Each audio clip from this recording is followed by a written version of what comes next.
in Bellport, across the street from my friend Bruce Beckwith, who was sitting in the back. My father was so impressed with Paul Beckwith, Bruce's father, probably the most self-actualized individual I have ever met. My father always used to say, Mr. Beckwith, he's a Montauk fisherman boy. He's not a fisherman. He's a Montauk fisherman. Do you know what that means to be a Montauk fisherman? You have to go to Newfoundland or Portugal to find another fisherman that good. World class, tough. They go out, they fish in the rain, they fish in the ice and the snow. I thought of Paul Beckwith's truck, the famously named son of a beach. My father said, Eddie and Bruce, those nice Beckwith kids you play kickball with, they were gutting fish when they were 3 or 4 years old. In 2016, after I got this job, I was elated to find Bruce Beckwith living in Montauk. I asked him, I said, Bruce, were you really gutting fish at 3 or 4 years old? Bruce said, 3? Nah. But 4? Yeah, probably. Old and new friends and old. Another new, really good friend is my new friend, Debbie Tuma, daughter of fishing legend Bob Tuma. Take it away, Debbie.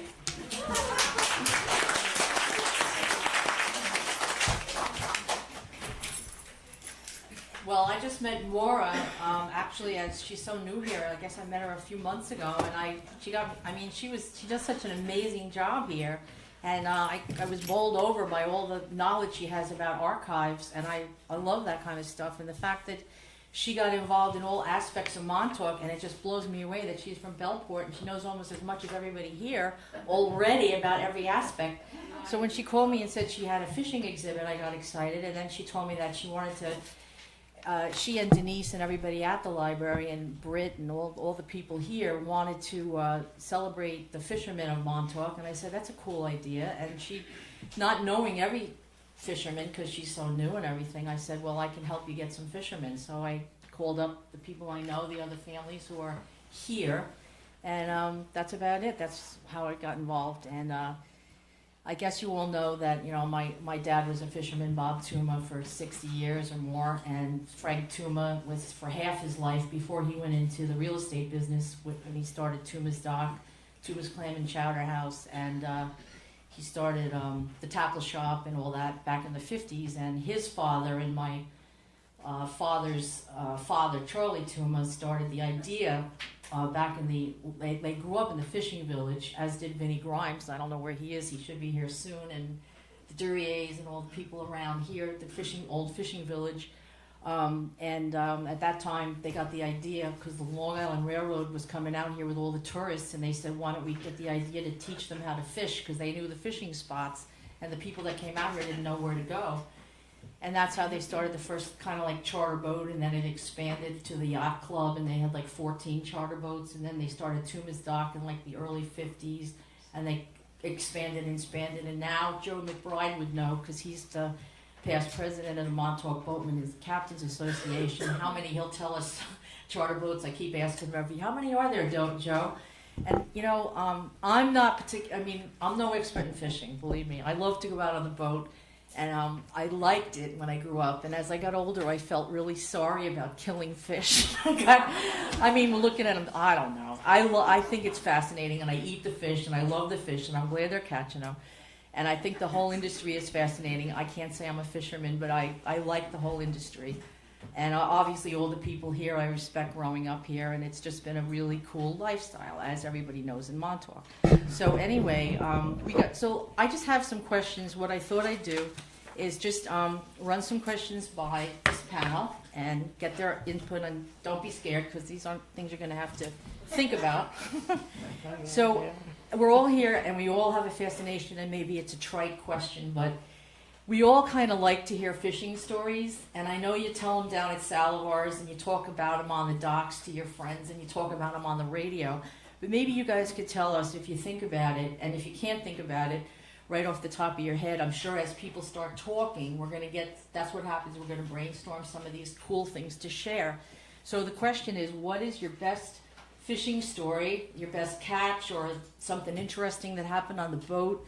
Whether it be funny or dangerous or weather related, or what's a fishing story anybody would want to share, and just the first person, just raise your hand that you can think of. Okay, and Joe. And oh, I'm sorry. I just want to point out, it's in the program. You can read their bios, so I don't have to read everybody's bios, I don't think. That's all right, isn't it? Because you guys are in the bios. But Dave Arapatch just joined us. I just want to point out. Tuma was going to, first Frank Tuma was going to come, and he got ill, and then his grandson, David, was going to come. And I don't know what happened. Vinnie Grimes was going to come, and maybe he'll come late, I'm not sure. And Bonnie came, and so Bonnie is, as people know, she's the representative of all the commercial fishermen. And so she thought her husband should be here too because he's an actual fisherman and knows all the stories and stuff. So Dave, thank you for stepping in and welcome. And what, Dave, since I don't have you in the program, what's the name of your boat? Caitlin and Marie. Okay, and you're a commercial fisherman for many years, and we'll talk about that. And you want to give us a little bit about your background just before I start the question? I'm 61 years old. I've fished all my life. I started coming out to Montauk. Should we pass the mic to him? Sure. I'm sorry, everybody will take the mic when they talk. Okay, I'm 61 years old. I've fished all my life. It's all I've ever done. I clammed. I started clamming in Babylon when I was a kid. Very young. I grew up on an island with no running water or electricity on Great South Bay, Oak Island. And the guy next door to me, Ken Eastman, was a bayman, eeler. He caught killies for the bait shops. There was a couple of bait shops on Grass Island there at the time. And I gill netted. I was a kid, you know, and I was doing it. And I fell in love with it, and I felt very fortunate that I found this life when I did.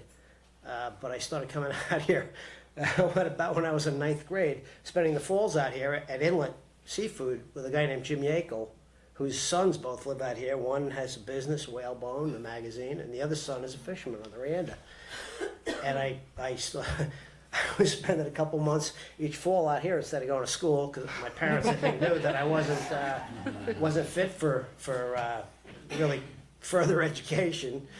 Anyway, I finished Babylon High School, and I was clamming the whole time too, and fishing with Jim Yakel. We were dredging crabs, dredging scallops up there, and I fell in love with this life and the people.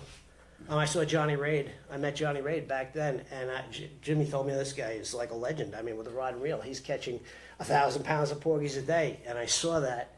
And it's a hard thing for a guy that knows he isn't going to go into further education. And you look at this, and it was basically like, as hard as you want to work, as fast as you can, as hard as you can, invest whatever you want. The only two laws at that time were a 16-inch striped bass and a 14-inch fluke. And I fell in love with it.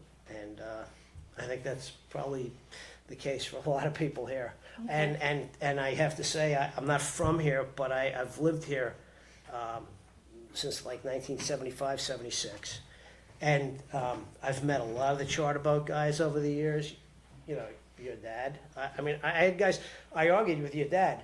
And your dad also taught me a lot of things. I mean, in the course of you know, talking to him, when I'd be like, oh, wow, all these guys have a lot to offer. And I just think Bruce has a huge knowledge of people who were fishing back then and before I even got here. Joe does, certainly. Chip does. Scotty Bennett I don't think he's in very good health now, but he was, I mean, I worked with Scotty for a while on the Seafarer, and the stories he told were unbelievable. And I appreciate you people cataloging this. You know, that's me too. I appreciate it too. And there are many fishing stories. So anyway, I also want to thank all the people on the panel for coming today. And I know it's a Sunday and it's a beautiful day, but this will be good to have. And so anyway, Joe McBride, as I said, was the past president for, I don't know, how many years were you with the Boatmen and Catmen's Association? I was a charter member, I'm trying to think of it, somewhere in the latter part of the 70s. And the organization has existed for more than 40 years. I was president 25 to 30. I lose track of this. I don't have Alzheimer's, but I sure as heck have Alzheimer's. Time goes so fast when you're doing things you like.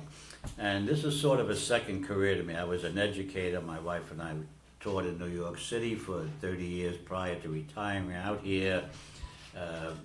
I have a total of approximately 45 years as a charter boat captain, and with all due respect to the education field, all of us out here on the water are very lucky, and we know it. And we appreciate the community support, and we appreciate the support of the organizations that support the various commercial, recreational, etc. organizations that make Montauk the place that it is today. You asked me to tell a fish story. Fortunately, you warned me ahead of time, so I prepared some fish stories. Anytime you're particularly a recreational fisherman, and even though I'm a charter boat captain, and it's a very important part of the sport fishing industry on Long Island, which, believe it or not because Joe McBride says this, but Cornell University doing a Sea Grant study for sport fishing, economics of sport fishing on Long Island. You're talking about years ago when the last one was done, probably either early 2000 or maybe in the late 90s, an industry that produces $4 billion worth of economic income, exclusive of the sale of boats, employs 10,000 people on Long Island in all categories, and that is not including a multiplier effect. Now, this is something you can go to Cornell University, look for the Sea Grant study by Dr. Kahn, and you'll get an update on what I'm talking about here now. So that's number one. Before I go to my actual war stories, I'm going to tell you one correction here, not a correction, but an addendum. Anybody, Joe McBride or anybody else here representing an organization, whatever I have to say, or if I get asked to speak here or go there or whatever, it's because of the organization. The charter boat captain in Montauk with 45 years of organization are the finest bunch of young men, and some of us older men, that I have come across in all my times working and so forth and so on. So any credit that if I'm up here, I'm not representing just Joe McBride, I'm representing the 75 members of the Montauk Boatmen and Captains Association, which includes about 50 charter boats at the present time, and we're building up to get closer to 100.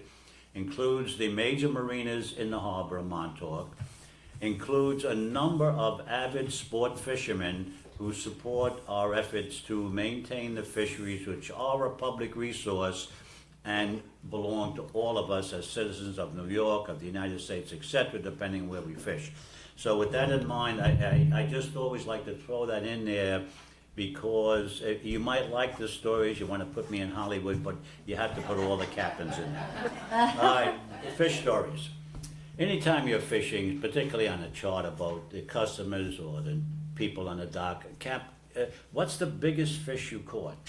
And Montauk is a sport fishing capital of the world. Again, not that I say so, the IGFA, the International Game Fish Association, more records have come out of Montauk, just as Dave was saying about other types of fishing, worldwide. Now, some places do this, some places do that, but in total, more records out of Montauk. And they say, what's the biggest fish you caught, Captain? Not only to me, but to any captain on the harbor, I'm sure gets the same story. And we like to tell you that we're such aces that we go out there and we get all of these, fish that are record-breaking or whatever the case may be. And it was a summertime, and it was time of the Jaws movies when everything was sharks, sharks, sharks. And these people came down from Boston, a young group of men, and Cap, we'd like to go shark fishing. I said, guys, it's July or August, I forget I think it was July. And I said, we're probably better off tuna fishing. You have a better shot at getting some fish and so forth, because shark fishing, sharks are lethargic.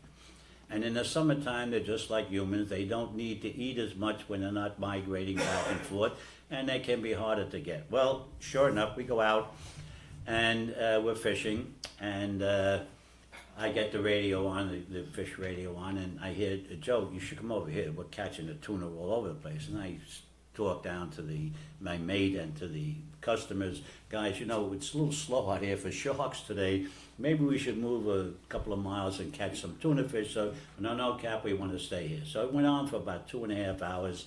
I'm ready to kill myself, throw myself off the bridge in disgust. And sure enough, my mate says, Joe, there's a fin in the slick. No, he says, first of all, oh gosh, Joe, there's bluefish in the slick.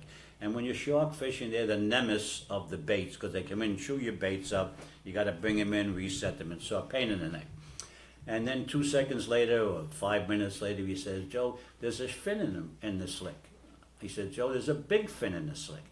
Joe, it's a very big slick. Get a bait in the water. We hook the shark up. 2.5 hours later, with a broken rod, with tying lines together because the line broke when the rod broke, we land this 780-pound mako shark. And you're the hero for the day. So you come in and you would like to say, well, you know, our skill in throwing baits in the water, pure luck. It's because Montauk and this geographic area produces the most fish on the East Coast on a consistent basis of different varieties. Some places might be better for giant tuna, but overall, because of the geography of the Montauk area, we produce the fish. And that's why the people come to Montauk, and that's one of the reasons that all these records I told you about are made for. That's one story. So I'd like to tell you that it's some great skill that Captain McBride threw the right bait out. With pure luck, you probably could have done as well in the canoe because he should have been tuna fishing at that time if he had his own way. That's one story. And then in Montauk, we get a lot of Hollywood movie stars. And going back years ago in the time of Jaws, a particular very, very famous movie star came out, and he was fishing with a very famous captain, names I'm not going to use. And he comes in with a big shark, a monstrous big shark, and he thought he had a great white. And the cameras were there, and after a while I went up to him and I said, you know, you should be very careful of taking pictures of that great white that you're standing next to. It's a basking shark, and it's a plankton eater, it doesn't take baits. And someone sees that and they recognize a basking shark and they'll accuse you of being a fraud fisherman. So Wow. that's the second story. And it's a true story, by the way. And he said, thank you very much. And I guess I didn't publish the pictures anyhow for that particular day.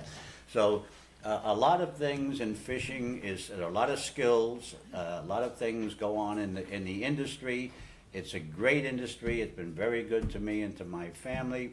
And I want to thank both the community on behalf of the captains, and I want to thank the library, Denise, and everybody involved with putting this forum together. So I hope they entertain you. That was great. Thank you, Joe.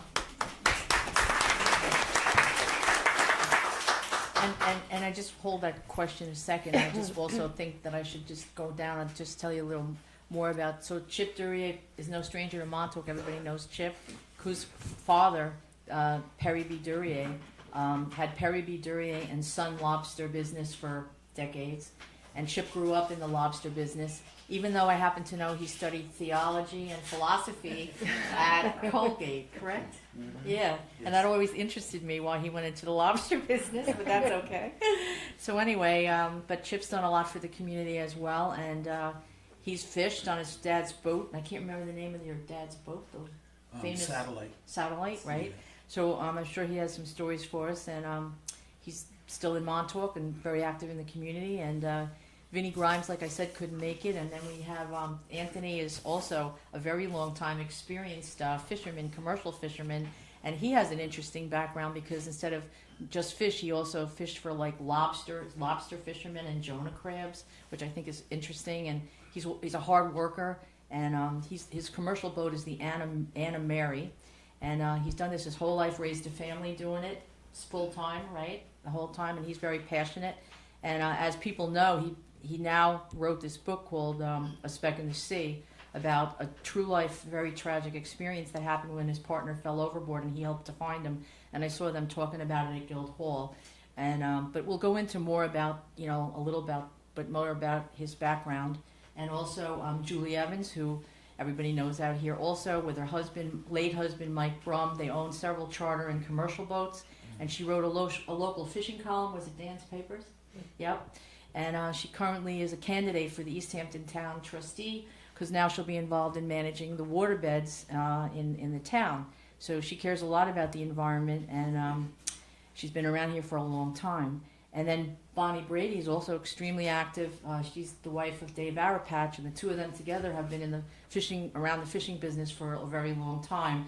I went to Washington one time with you on a bus, and she's a fighter. Like, if you really want a cause, she's the one to call. She's executive director of the Long Island Commercial Fishing Association, and she knows all the rules and regulations so much.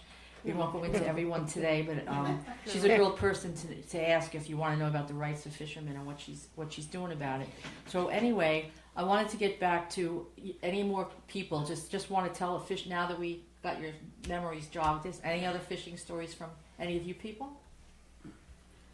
Chip or Anthony or.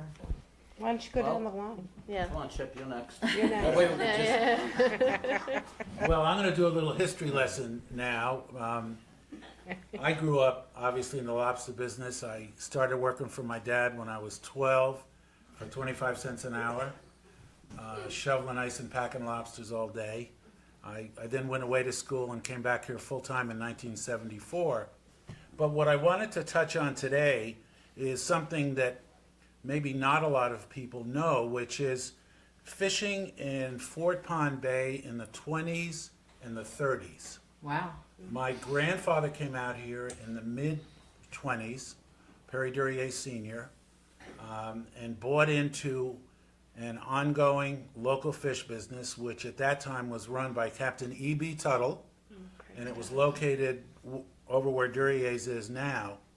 And in those days on Fort Pond Bay, it was a lot different. First of all, there were a lot of fish in Fort Pond Bay, and there were some big nets, pound nets, that were scattered all around the perimeter of the bay. And crews would come down here from Nova Scotia and Maine, and also some local fellas too, and they would run these pound nets during the season, and they would bring the fish in to what is now Duryea's dock. At that time, it was Captain E.B. Tuttle, and he had large pens at the end of the dock, and they would take the fish and they would sink them live in these pens underwater, and they would hold them there until the market was favorable. And then when the market was favorable price-wise, they bring the live fish up, they pack them in 100-pound wooden crates, they take them over to the train station, and they'd ship them to Fulton Market. And that was how it was done in the 20s and the early 30s. And my grandfather actually bought into the business and bought it from E.B. Tuttle in about 1928, 1929. And that was kind of the heritage in those days. And the interesting thing was that this was all prior to the hurricane of 38. There were so many more fish here then, and such a variety of fish. I brought along, over in the corner there, you'll see a fold-out board. It's got a picture of the Perry B and the Lynn, which is kind of the lobster side of our family. But on the left-hand side, lower left, you'll see a tally sheet, because in the summertime, when the summer people came out to Montauk, they had house accounts. And some of the wealthy summer people would go over and they would buy their fish every day from E.B. Tuttle and then from my grandfather, Perry Duryea Sr. And you'll see numbers there, 2.5 pounds of swordfish for $1.13. 6 pounds of sea bass, okay, for $1.50. Wow. And that was how it was in those days.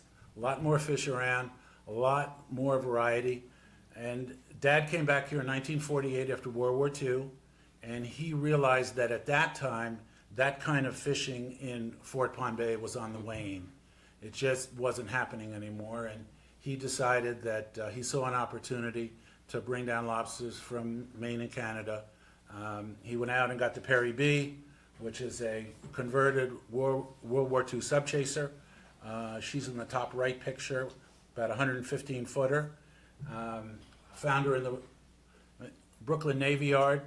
They took all the armor plate off the boat. They took her out for a sea trial, and she ran too fast. She literally ran too fast. So they had to put ballast in the bow and the stern just to slow her down, and then she was outfitted for carrying lobsters. She could carry 25,000 pounds a trip, and the boat in the lower right, which is the Lynn, was about a 55-footer that was modeled on the main sardine carriers. And the unique thing about the Lynn is where they had the center hold, they actually bored holes, okay, in the hull of the boat, so that as the Lynn went through the water, they put lobsters, live lobsters down in that center hold, okay, below deck, and as the Lynn went through the water, the seawater circulated, okay, so that they could make the trip from Maine to Montauk and actually keep those lobsters alive. So she could carry 15,000 trip. Perry B was 25. That was 40,000 pounds. In the summer, twice a week, okay, 80,000 pounds that, you know, we ran through that plant. And in those days, lobsters were a lot cheaper. It was a totally different ball game, but that's really kind of how we got our start. Okay, thank you very much. And I just want to add, we got like 4 more questions, so there's 7 people. So when people speak, try to cut it to like more like 3 minutes or so, only to get through the questions, or we'll just spend the whole day on 2 questions, all right? But that's fine. I mean, these are good stories, so just be beware of it, so you don't talk for like a half hour. So the next person, Anthony Suzinski, you must have a fishing story. Prime time, we're on Well, LTV, my name's Anthony Anthony. Sosinski. My family is from Brooklyn, actually. And my father came to Montauk with his family in the early 40s. He was a little boy.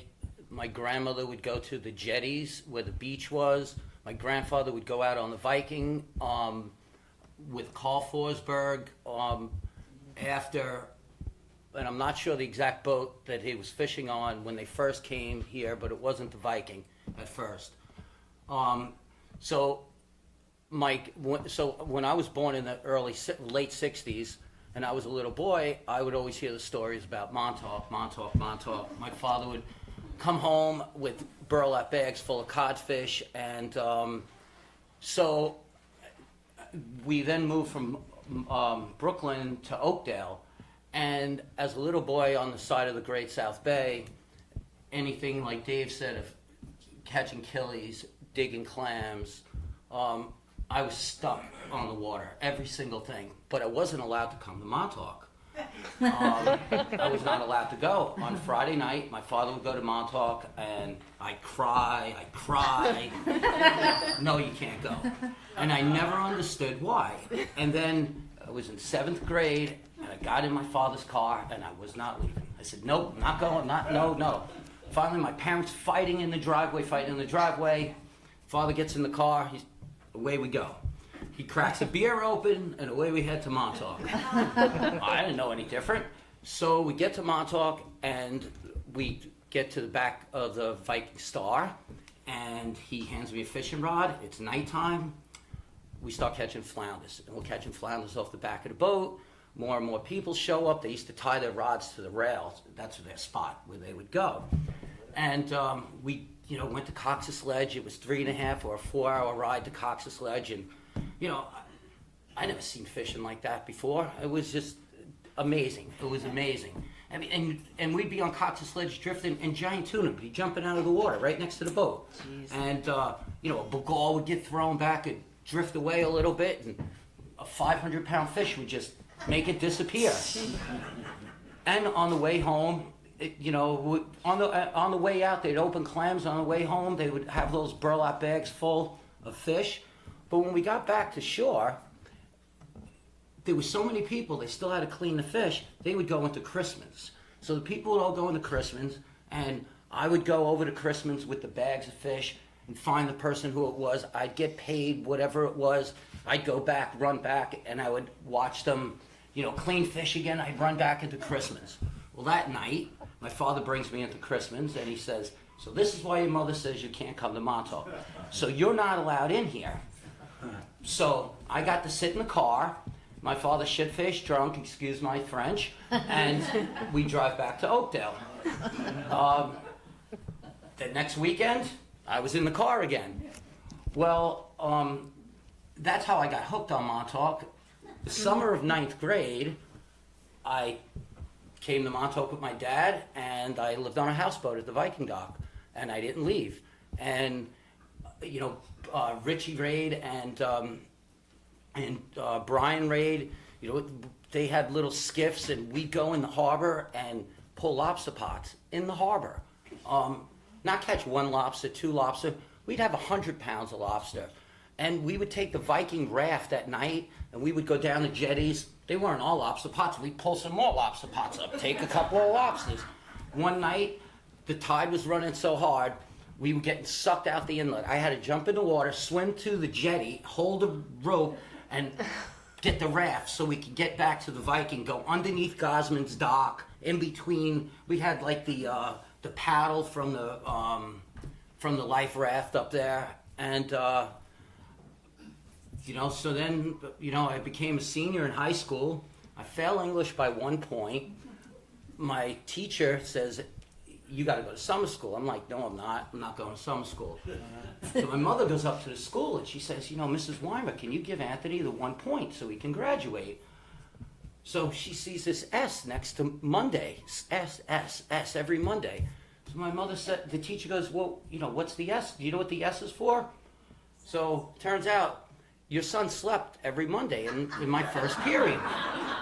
So all he's got to do is go to summer school, and he's going to make up the one class, and he's going to get his diploma. So my mother comes home, and she's furious. She goes, Anthony, you slept in Monday. I go, Mom, it doesn't say C for cut. It says S for sleep. Dad was drunk on Sunday night. I drove him home. He made it to work. I made it to school. That's right. I did sleep. She can keep my diploma. I got my sea bag full of clothes. My mother grabbing me by the hair, out the door, to the train station. Didn't even have a vehicle. Waited for the train. Finally came. Away I went to Montauk. And I never left. Thank you. Anything else? There's two completely different sectors of fishing, though. If I buy a baseball bat and a glove, I'm not a baseball player. And if I buy a tennis racket, I'm not a tennis player.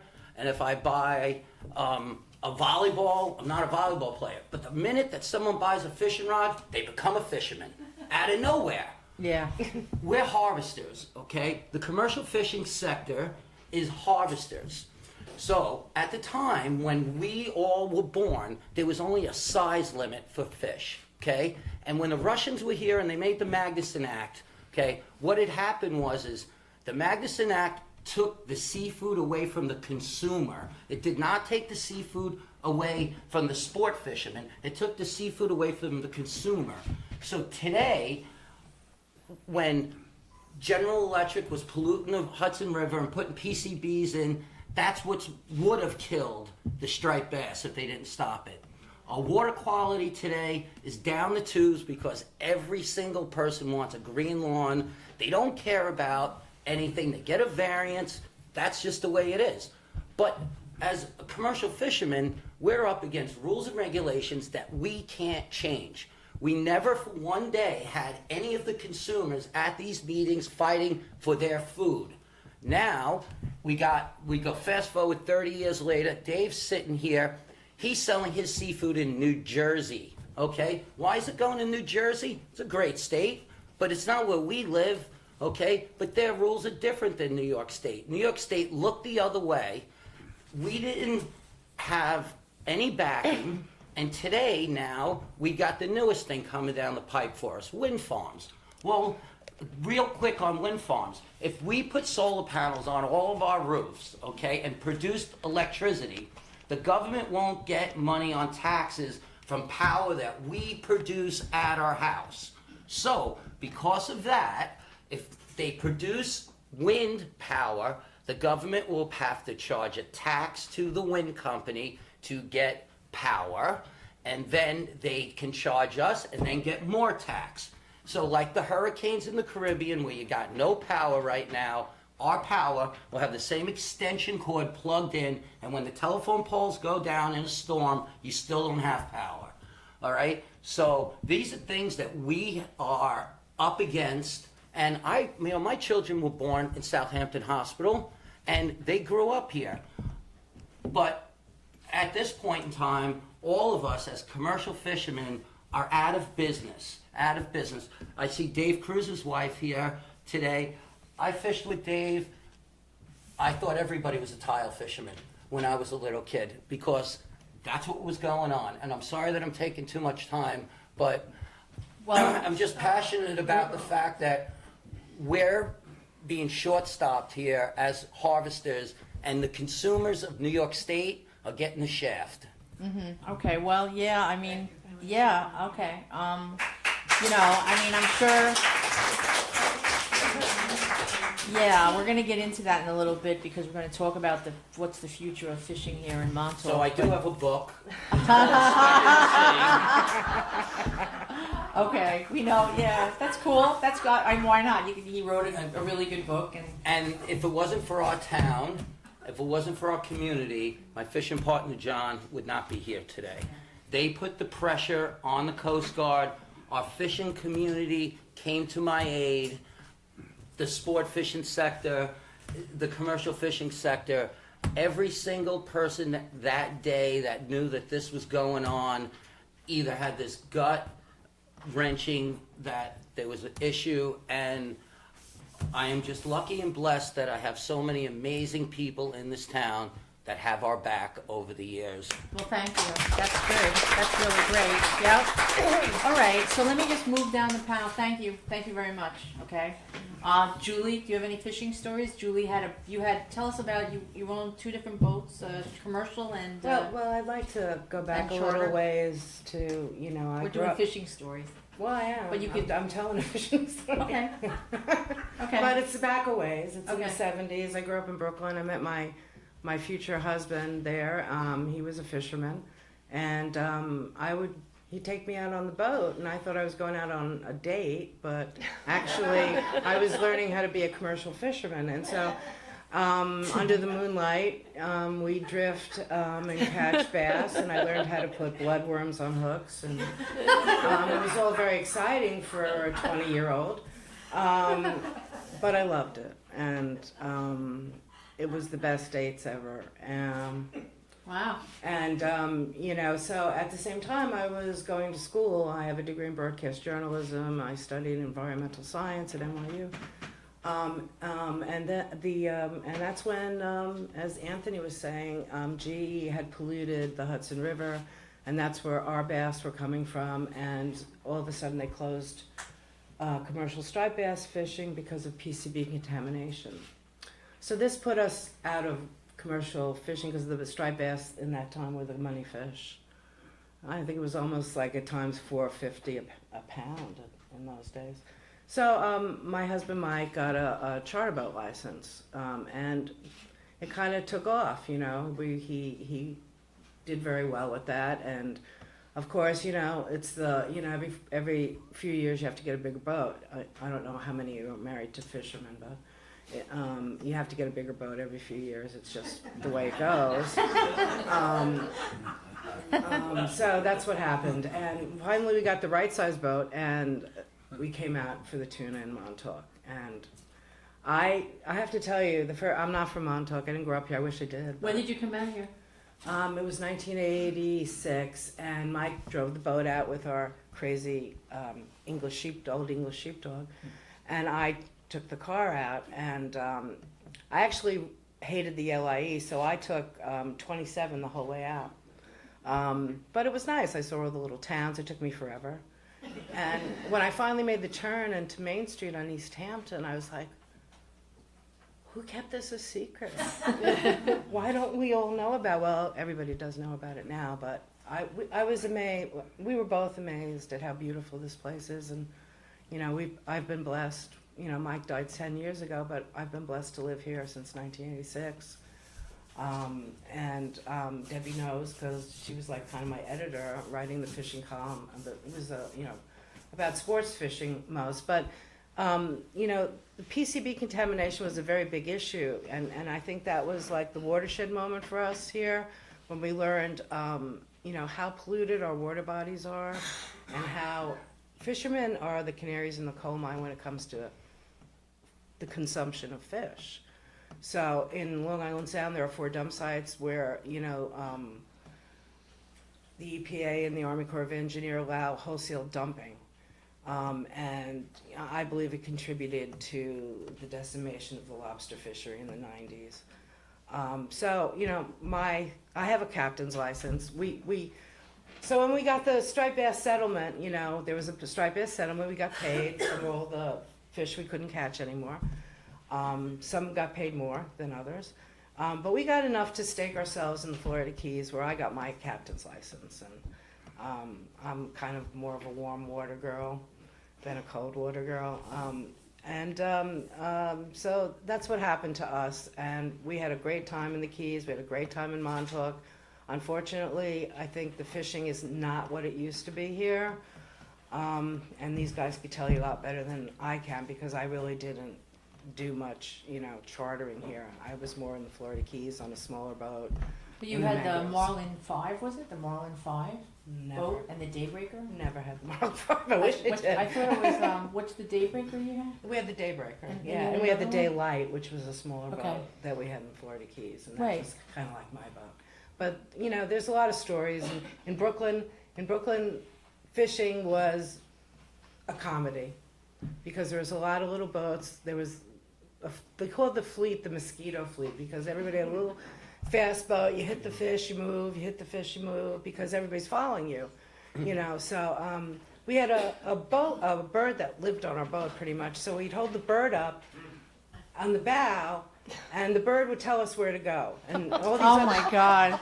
so whichever way the bird said, that was where to go. So I mean, I love it.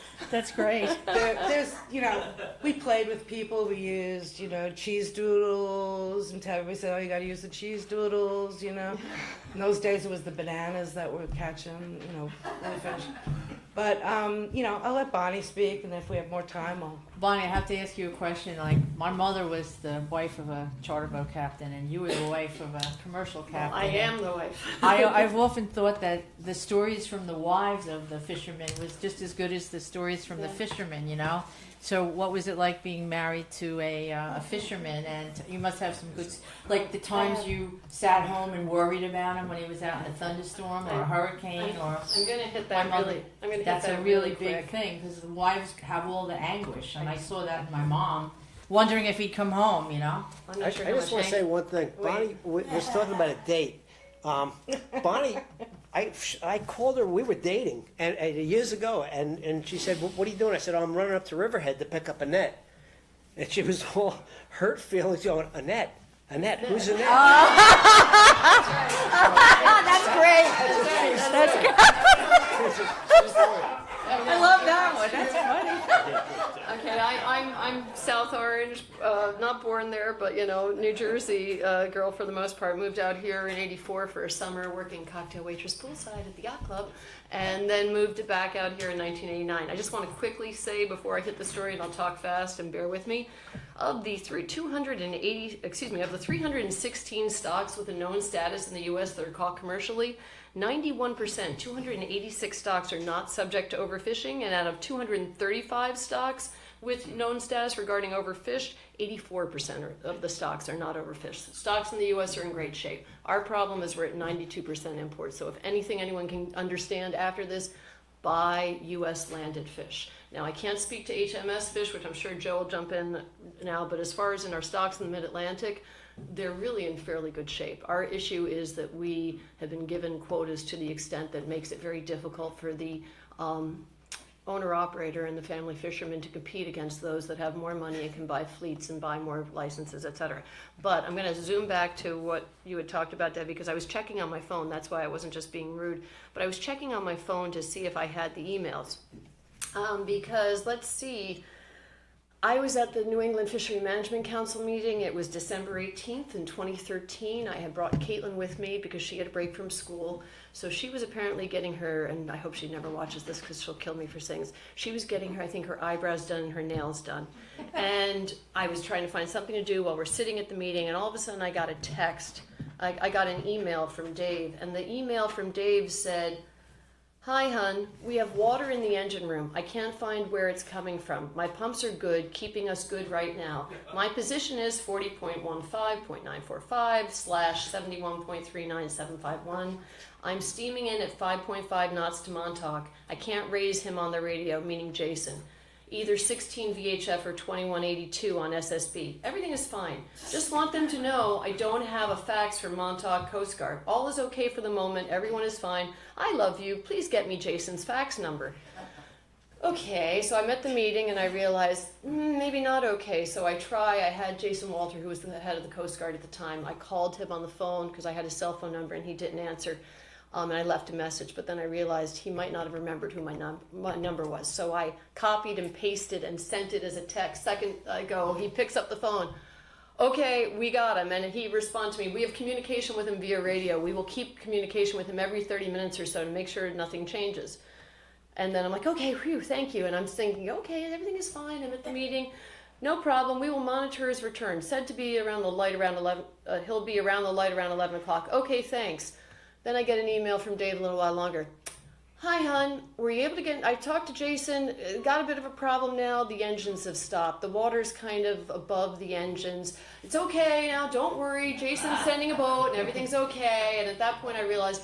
I think I have to cut this meeting short. So I zoom out of the nondescript Marriott somewhere in Massachusetts, grab Caitlin at the time, she'd come from the meeting. She was in hysterics because the girl messed up her eyebrows. So imagine a 14-year-old in your vehicle, and I am driving as fast as I can to the last ferry, which was at 7 o'clock at that time in Connecticut down at New London. Zooming, trying to get information. I'm getting phone calls from guys, yeah, we heard on the helos already showed up and taken them off the boat. How do you know this? Well, Jimmy Hewitt heard it on his radio. Really? And I'm trying to text the guy from Boat Tracks who was sending the emails to me. I got a phone call from Jimmy Hewitt. Yeah. And I went to Liars. Right. And I grabbed, and I don't remember who, but I went down to my boat because we were going to That's go right, out. I remember you telling me this because I'd gotten calls and go. No, and then it was don't bother. They got him in tow. Right. And so what happened is I raced to try to get to the thing we hadn't heard. I'm calling the Boat Tracks dude who's sending me the emails that Dave has through an electronic method because the power hadn't died yet because the generator, it was higher up than the engines that were down in this little crawl space that is maybe the size of 2 table widths. And so I'm calling him and I'm going, is there a delay in these messages? Because I'm having people tell me they're off the boat. No, the boat is sinking, but they got everybody, this, that, and the other. And meanwhile, he's like, oh, you want to see the messages that you've sent? And I'm like, no, I know what I've sent, thanks. I'd really like to know what he sent and if there's a time delay. Then finally, the engines were dead. And I've got another text from Jason, because Jason was the only one going, helicopters on scene and giving Dave a gas pump to pump out the engine room. Our boat is an hour away. And then I asked, is the crew staying on the boat? Yes, no update. Then 301 is on the scene and setting up for a tow right now, but it's going well. They should be around here around midnight. So anyhow, I'm racing to try to meet the ferry, which I missed by 3 minutes as I'm watching it literally go off. So I got to drive around the island at 7 o'clock at night in December to be able to go back to Montauk, trying to stay calm with my frantic daughter because her eyebrows are bad. Meanwhile, I'm trying to stay calm and not mention the fact, oh, your father's boat might be sinking. Zoom around to Montauk, drop her off at 10:30. Then by that time, I'm in touch with the Coast Guard. They were towing him. Apparently, it was like blowing 30 that day. The seas were high. The poor Coast Guard, Jason, the 40-foot cutter? They were puking their brains out. But, hi, we're here, thank God, bringing him in. And then I went and I hung out with a pair of binoculars out by the lighthouse where they had just done, it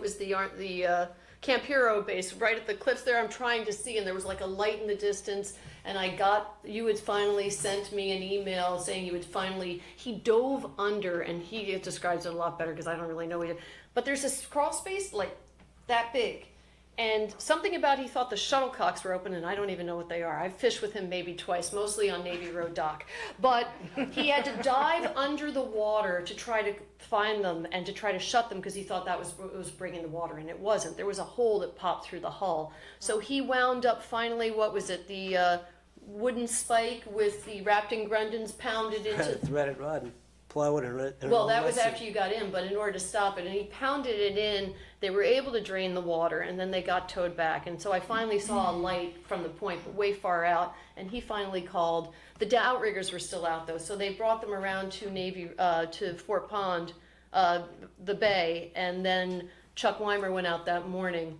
to pull the outriggers. They do this funky thing with using gravity to pull them up, and then they brought him into the harbor, and then he spent the rest of the day threading with what's that stuff, the 5,200. 5,200 to seal the boat, and then he had the 600 cartons on the boat, which he did get sent into Manhattan, and yeah, it was a long day, you know. So That was really good. Thank you. Thank you for all those stories, and I have one more question, and we're gonna wrap it up at 4:30 to have refreshments. So maybe we can just, I mean, these are great stories, and I'm not trying to edit you in any way. I'm just thinking maybe if we can get all 7 of you to say maybe a couple minutes on 2 more questions, you know, because it's hard getting to everybody, and your stories are really good, and I can understand. I'm a talker too, so believe me, it's hard to do that. What do you want to say?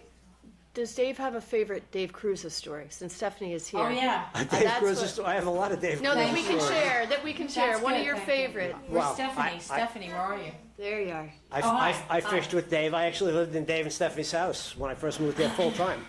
God bless you, Stephanie. Yeah, let's see, yeah. Yeah, Dave designed this racking system for hooks for tile fishing, and we're in a 55-foot Bruno, and it's blowing about 50 miles an hour. And one story with Dave would be we'd be hauling gear. Joel at 5:20 every night in the winter, you go in and listen to the sideband.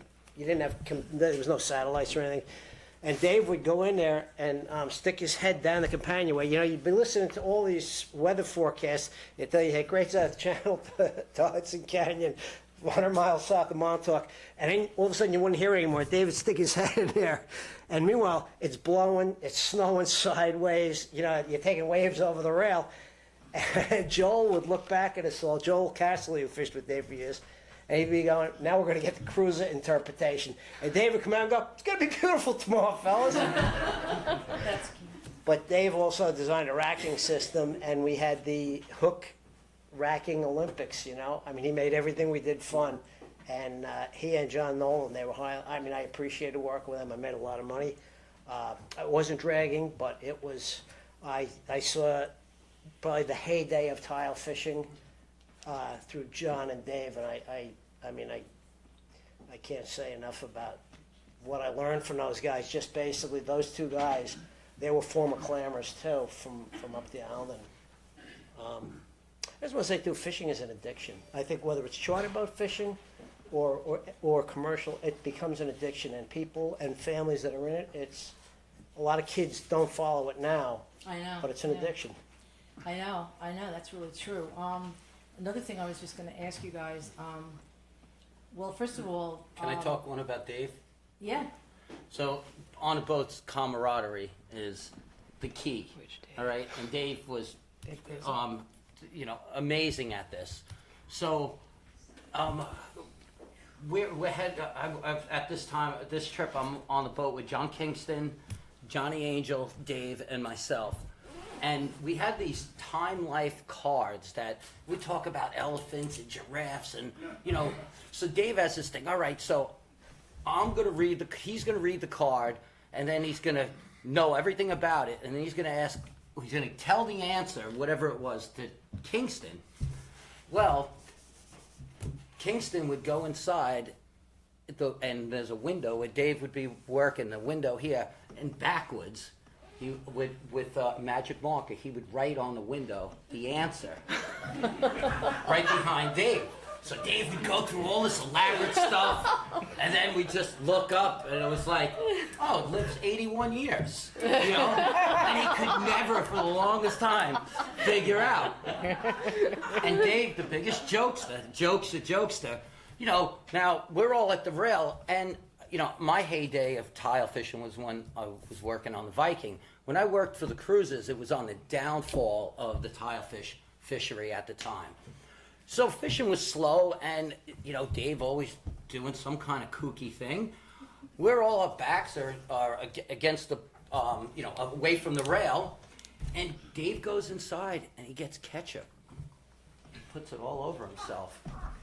And while we're working, he discharges the 12-gauge shotgun. And we turn around, and he's in the water, but next to us, and he's just sloshing back and forth. We're like, Holy And then he gets up, he's like, all right, come on, hurry up, get back to work. I mean, so this is what it was, working with Dave. I mean, who would ever think that the guy really didn't shoot himself, but, that was Dave. That's cute. All right. I know you have a lot of great stories. And in fact, even if we just talked about great stories, that would take up that could take up the whole thing, and it's very interesting. So even that's fine. I just have a question. I grew up with obviously a lot of my father's generation of fishermen, and my father died 10 years ago at the age of 86. And he fished until he was 85. And he always said, I want to die with my boots on. Well, he wasn't at sea, but still. He kept fishing when he had cancer. He would never stop. And he tried to retire when he was like 75. And he sat around with my mother, and then he got bored and he had to go back out again. And just had to be at Salivar's every day at 5:30 in the morning, sitting with everybody on the same stool every single day for 50 years. He loved routine, and I'm the opposite. I hate it. But anyway. So anyway, what always impressed me was there was these guys that were here just for so long, my whole time I grew up, and the legendary fishermen. Of course, every generation is legendary fishermen, so that's good. But that era was like Dusty Dorsbacker and Dave McMahon and just all those. You would know all those guys. And so when my father got sick 10 years ago, I did this movie, and I decided they're not getting any younger, so maybe I should get them on video and make this movie about, just interview these guys. So I was just going to get to a point here. So I interviewed Freddie Bird and Carl Darenberg and Wally Drawbecker and Dave McMahon and Vinnie Grimes, and there was a Holzman. Do you remember who was the Holzman? Billy Holzman. And of course, so I should have interviewed Carl Jr. too, but I didn't. It was just the guys in their 80s. They were in their 80s at that time, or around 80, yeah, because now they're like half of them aren't here anymore, so that's really sad. So my point is, when I interviewed him, and it stuck in my mind, Dave McMahon said this quote, and I said, what was it like fishing like those years of the 40s and the 50s and the 60s?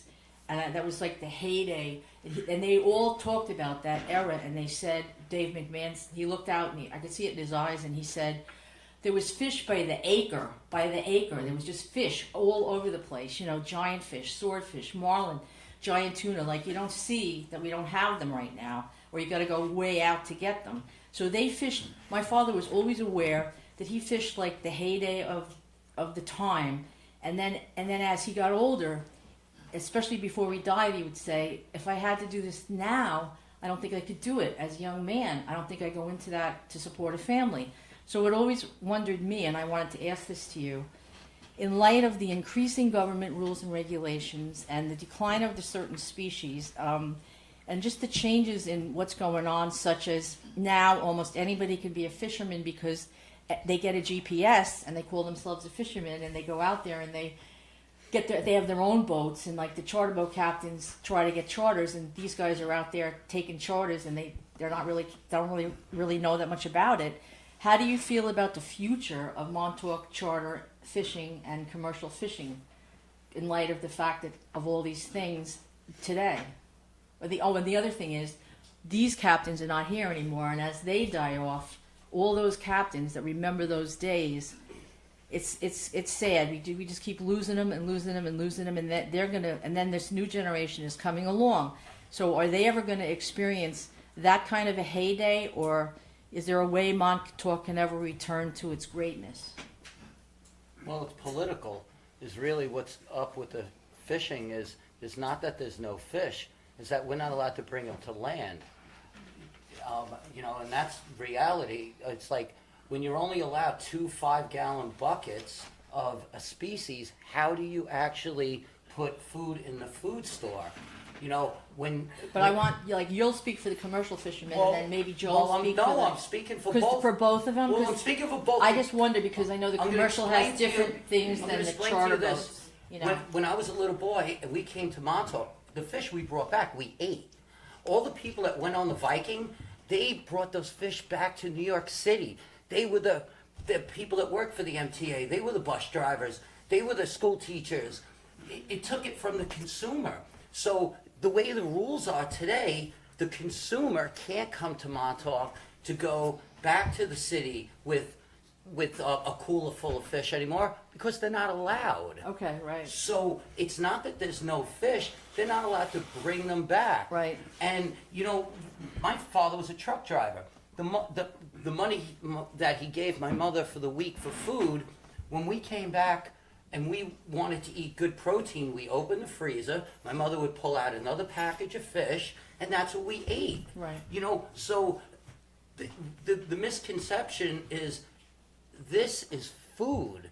You can't tell the deli in Montauk you only let 3 egg sandwiches in July. They would be out of business. You can't have an apple orchard and say no apples in September. You're allowed 2 5-gallon buckets of apples in September.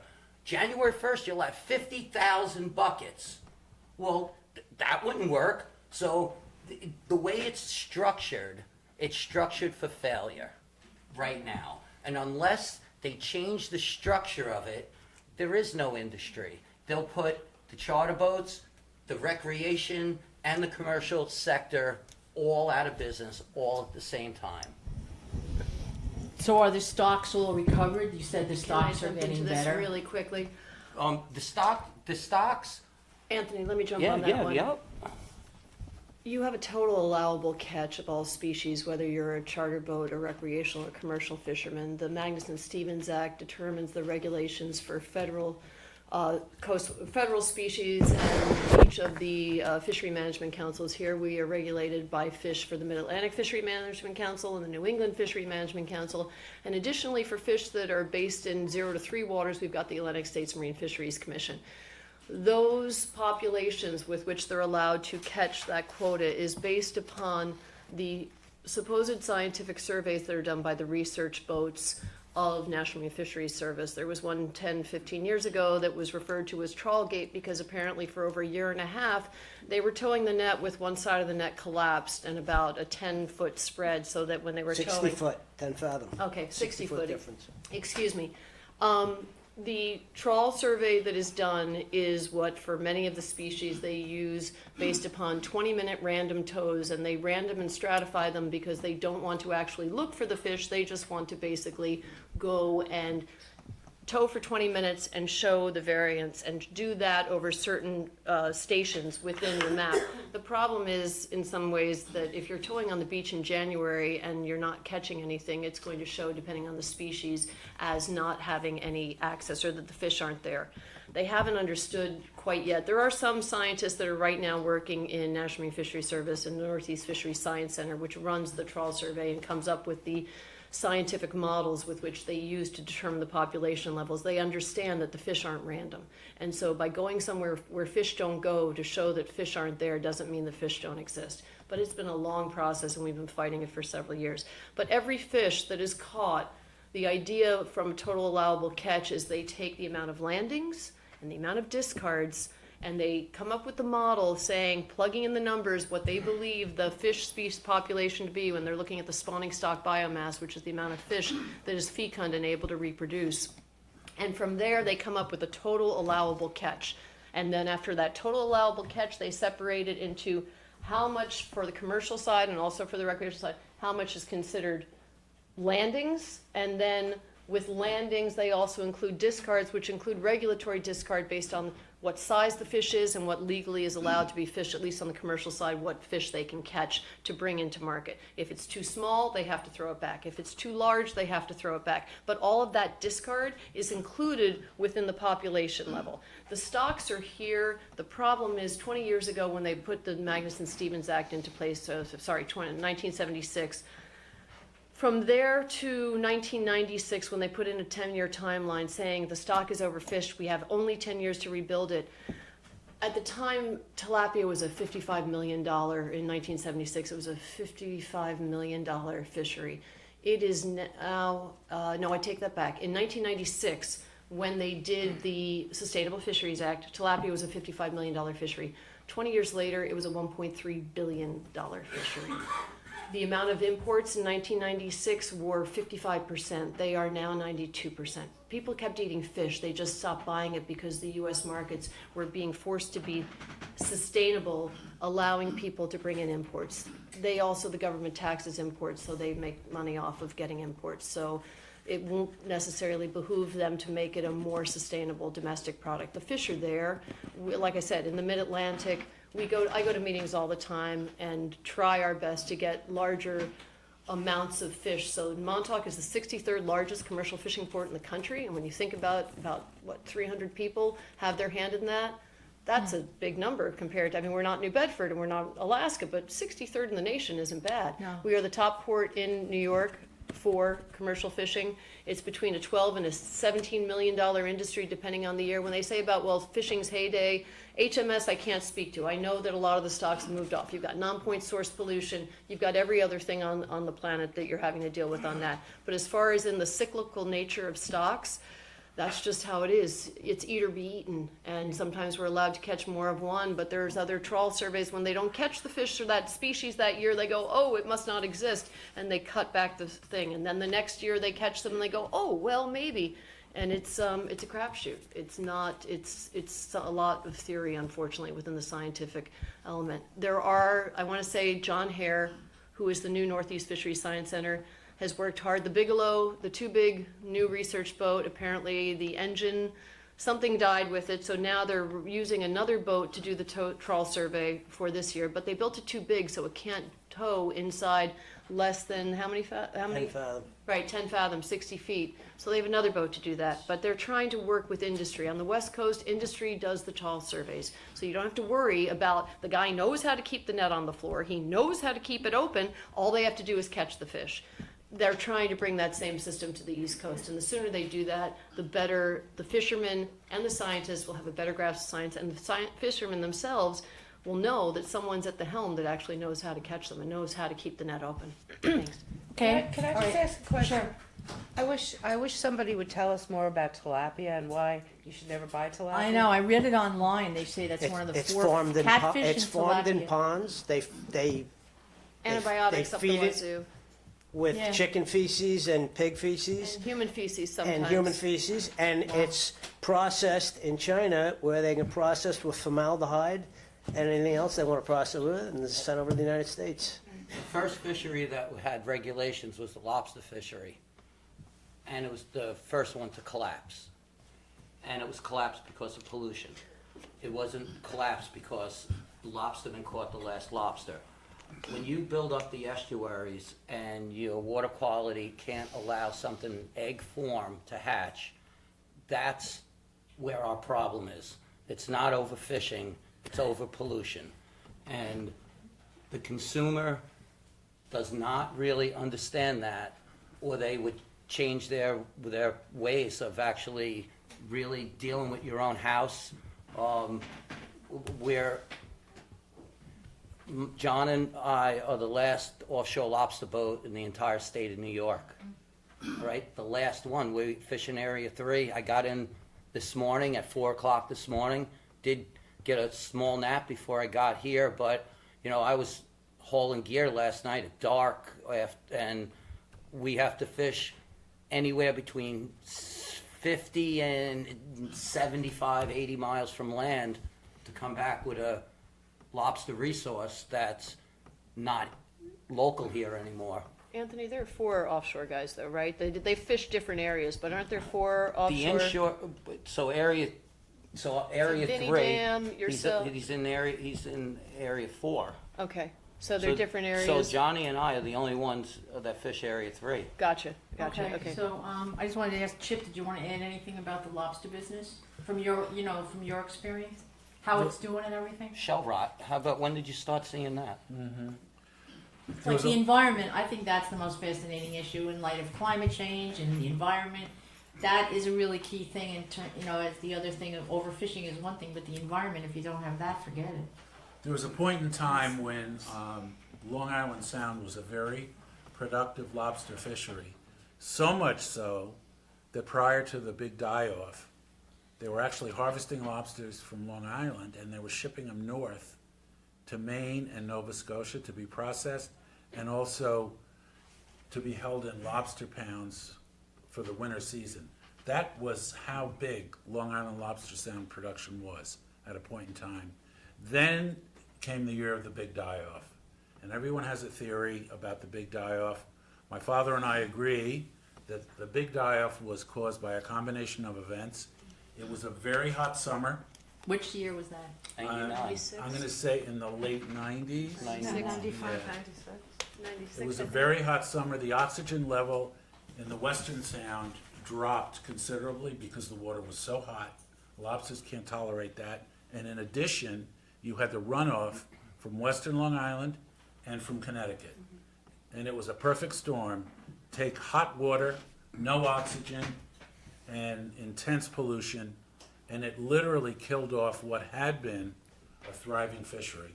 And it has never recovered. The guys who fished that fishery put their gear on the bank, put their boats on the market, and now they're doing something else. And in all probability, it will never come back. And right about the same time, as Anthony says, out here, we began to see shell rot. We never bought a lot of local lobsters. 95% of what we sold came out of Maine and Canada. But the few local lobsters we did buy, we started seeing shell rot. It's as if you took a handful of sand and threw it at a lobster shell, and it gets pitted and kind of discolored. The meat inside is fine, but you do have the shell rot, which to the average consumer is a turnoff. People don't want to buy them, so they get turned into lobster salad or whatever. But it's this combination of events that caused a major and very profitable lobster fishery here on Long Island literally to collapse within a period of days, and it never recovered. Now, I was fishing in the race at the time off of Fisher's Island. And we were fishing in 300 feet of water. There's a big hole, there's deep holes outside of Fisher's Island, 1 mile off the beach, 300 feet deep. And our traps came up 4, 5, 6 inches thick of this brown, looked like seaweed, almost like chalk. And the traps were just filled with it. And we had never seen this before. And I had rumors that they were dredging the Connecticut River, that they were, going out, and at night they were dumping it in the Race, which is this fast water that moves past Fisher's Island. And I believe that has something to do with the die-off and the shell rot, because we never had this in our traps before. So where did it come from? I could talk to that because I worked on this with the Friends of Long Island Sound. What they did was dredge the Seawolf sub berths in Groton, Connecticut, and there are 4 dump sites in Long Island Sound. Well, you know what happens when there's a little problem in the weather. People just dump wherever the boat is allowed to dump wherever they can dump. They don't exactly dump on the dump site. The other problem is the Army Corps of Engineers, and we know this from our Montauk project,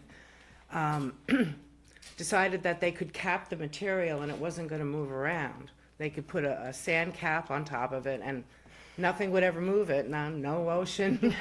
Tide. I mean, it was kind of ridiculous. I mean, I went to these meetings for 2 years, and at one point they told me to drop dead. I mean, it's an amazing situation because, and Anthony talked about the windmill issue. I don't have a lot of hope for it because I see where there's political will to do something. It gets done no matter what people say, no matter what people want, no matter that it's a pristine fishing area that shouldn't be disturbed. And the only way we got anywhere was when the Fisher Island people put all their money into a legal action. And we sued the Department of Defense over the fin rot, over the dumping.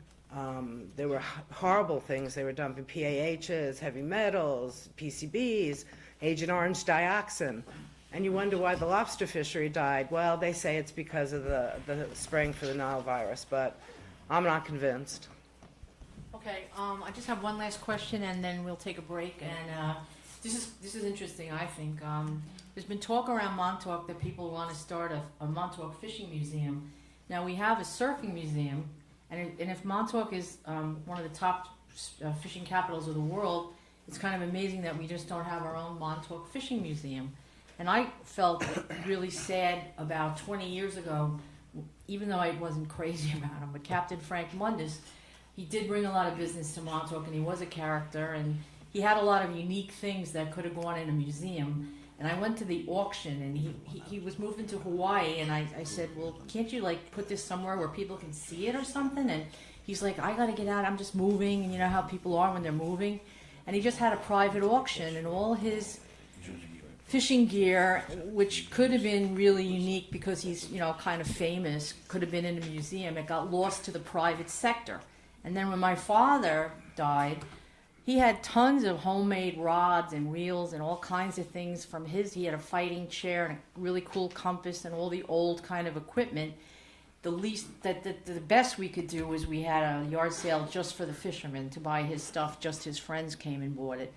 But I think it'd be great that these fishermen that are, like I said before, the old timers that have all this great stuff, not to be lost to yard sales in private sectors. If we could get a museum here, and lots of people have talked about it, and I just wondered how everybody feels about it as a way to preserve our heritage and also as a major tourist attraction. Any ideas? When Robbie Devlin took over Salavar's, I Yeah. remember thinking of him. I think I asked him what happened with all those pictures. Yeah, up everybody's- there. yeah. There was a lot He of charter saved, he boats. saved them. He saved them. Salavar's had all the captains all over. Well, you probably know all over the walls. Every thousands and thousands. What did happen? I don't know. I think I know he took pictures of them. I think they've saved them. I He think they told. saved He them. told. Robbie Devlin said had them. that I mean, that's history he right had there. them It's online. amazing. He put them online, but Yeah. I'm not sure. I have the link to those. I actually. you really? Yeah. I to the online ones. I But what don't do know you where think the about? originals- Anybody want to, Joe? Anybody, Chip? What do you think about We just everybody talked, Chip. getting a grant? Maybe we could get a grant. You need to make it a wax museum. Oh, stop. A wax museum. Yeah, that way that's how you can preserve the fishermen. Oh, stop. They're already embalmed. I had just. I had just had this conversation. A beer museum. A beer museum. I had just had this conversation with Chip yesterday in the IGA, but 3 years ago, before Rusty Drummond died, when Chip's place was about to be sold, and I was concerned about the buildings, since obviously they predate at least most of us, if not in our child form.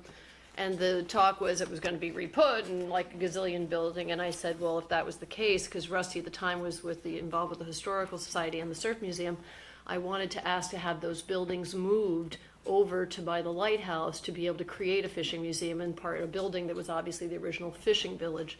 And was that E.B. Tuttle? That was Craig's dad, right? Or He was grandfather? related to Craig somehow. Yeah. Gotcha. I'm just curious. But so, I mean, for so far, they've kept those buildings as such. But I think that if they were to do something, I don't know how much land is owned by the Historical Society versus, everything, the state. But I think if they were to put something within that property, that would be the ideal place for it. Because obviously, before they change the Fresnel lens, that's what draws everybody home. Anyway. The Amagansett Maritime Museum on Bluff Road, the curator, I'm trying to remember his name now, the new curator there, has said that if we did get a fishing museum, he would give back some of the stuff that he Right. has to Montauk, which is really cool. Yeah. So, You know, went in the other it's an day. aging industry. what? Well, fishing, Well, commercial yeah. fishing is, and the charter boat, not so much the charter boat. They're oil, but I mean, yeah, like Ricky's my age. I mean, There's all kinds of aging. stuff. Everybody's. Just look over here there. Well, Debbie, we're gonna look to you to like kind of spearhead this There you thing, go. I got know, a lot on Debbie? my plate.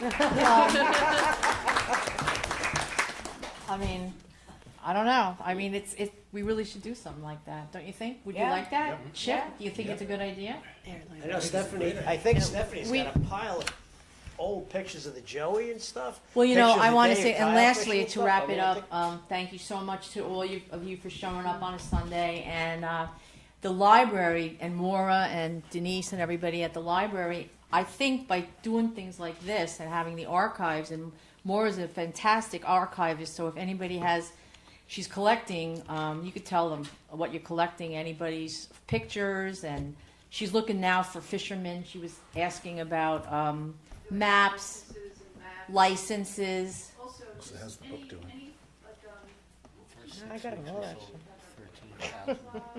So, things they have. Deb, Logs. I nominate you. Can we get a second from somewhere on the floor? There we go. You're good. So, you know, she started the process in a way by Right. doing this, and then I thought about it for years. But now that the library got me into it more because she's really good at it, and I have a lot of my pictures from my family. My mother put together like 25 scrapbooks. She was all into that, and Frank Tuma has a ton of stuff. The Darenbergs have a lot of photos, right? You have a lot, Likey's. A lot of people have a lot of stuff. And you don't have to give it to them because they just scan it in. That's it. We have all the Scan- equipment now at the go ahead. library. We have the equipment now at the library to digitize any of your photographs. So you can come into the library at any time, make an appointment with Brit or some of the people at the front desk, and we can just scan all your photos, put it on a USB, and you can take it away with you, and we can upload it and keep them in our Can I just ask archival collection. a request? You guys have two of the best DVDs of the original, the 1938, the one that Bob Molnar was a part of with all That's the right. interviews. I would really, The I don't Hurricane? have time to do it, The but 38 Hurricane? well, no, the two DVDs the library did. One was like 1929 to 38. Yes, thank you. The Voices of the Past. Yep. The key to all of this is to get these kind of interviews on tape. I mean, Chip, were you in it? Your dad was interviewed. There were tons of people that were interviewed, and those stories. I mean, that's how I learned that the '38 hurricane didn't take out all the houses; it only took out a third. And it was Gene Beckwith who had said, in fact, the Navy showed up and said, "You've got here's $100. You got 3 weeks. Move your house." You know, I mean, that was a huge issue. But those interviews is the key. The pictures are beautiful, but the interviews are the stories, and that's what we need to protect and save while we have time. Maybe Thanks. we could start the museum in a way at the library, and then it could grow into another building. That's a cool idea. Collaborating Yeah, is key. We yeah. can work together. Yeah. Absolutely. That'd be a great idea. Okay, thank you. Thank you, Deb.